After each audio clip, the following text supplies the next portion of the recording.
Mes chers amis, mes chers bien-aimés, frères et sœurs, j'avais une amie très chère qui est maintenant avec le Seigneur. Un jour, après un temps de prière ensemble, nous avons lu ce passage d'Ézéchiel 44, 9, 26, 28, 31. Elle était beaucoup plus âgée que moi. Elle me parla ainsi. Mon jeune frère, j'ai étudié ce passage de l'Écriture pour la première fois il y a 20 ans. Je lui ai alors demandé quelle était votre réaction. Elle m'a répondu, dès que j'ai eu terminé de le lire, j'ai refermé ma Bible et m'agenouillant devant le Seigneur, j'ai prié. Seigneur, fais de moi quelqu'un qui te serve toi et non pas qui serve le temple. Pouvons-nous aussi faire cette même prière? Comprenons-nous réellement ce dont il s'agit lorsqu'on nous parle de servir Dieu ou de servir le temple?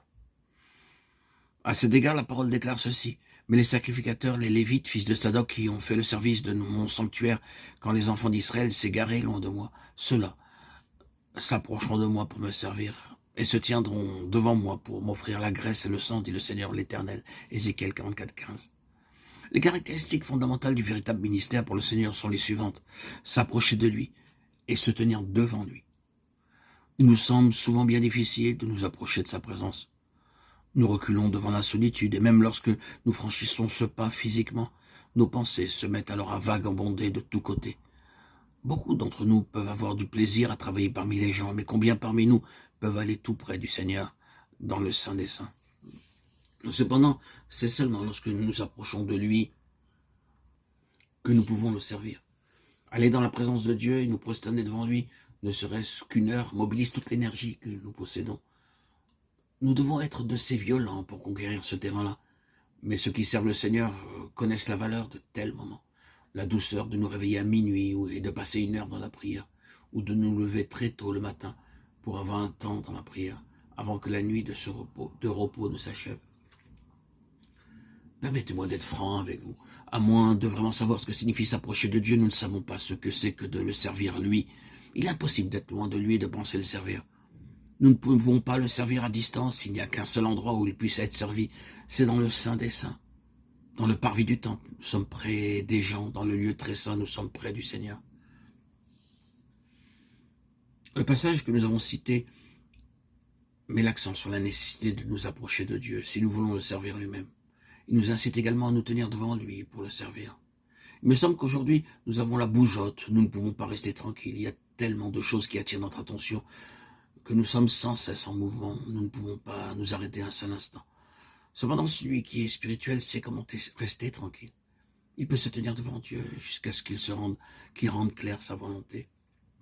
Il peut attendre calmement ses indications. J'aimerais m'adresser particulièrement à mes collaborateurs. Tout votre travail n'est-il pas déjà planifié, bien organisé? Et tout cela doit bien sûr être fait rapidement. N'avez-vous pas le sentiment qu'une halte serait nécessaire? C'est la signification de ces paroles. Approchez-vous et servez-moi.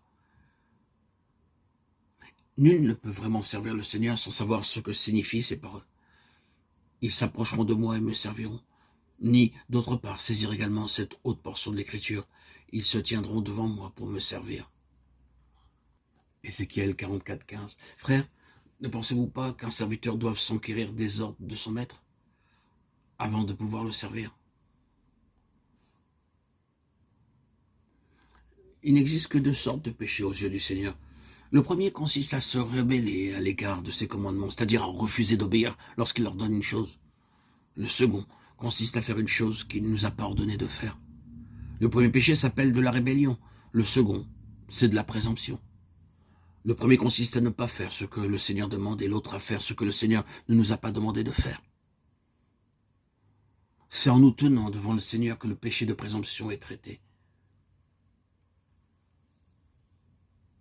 Vous devez aller devant sa face et refuser d'agir à moins qu'il ne vous l'ordonne. C'est cela l'obéissance. C'est ce que signifie servir le Dieu.